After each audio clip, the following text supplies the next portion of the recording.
Hey guys, welcome to MadTech. Today we'll be learning how to unlock WhatsApp on your phone, and now let's dive right in.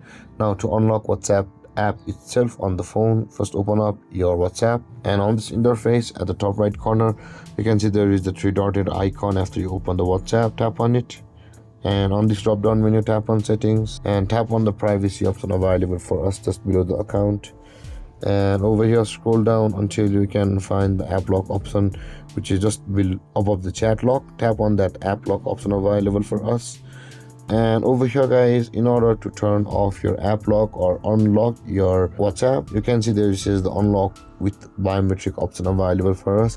At the right side there is a toggle icon. Tap on that toggle icon and it will be turned off like this, and the moment it's turned off, your app lock will be turned off, your WhatsApp will be unlocked.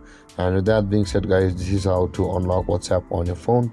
And if you have any confusions or questions regarding the topic, feel free to comment in the comment section below, and don't forget to like, subscribe and hit that bell icon for more videos.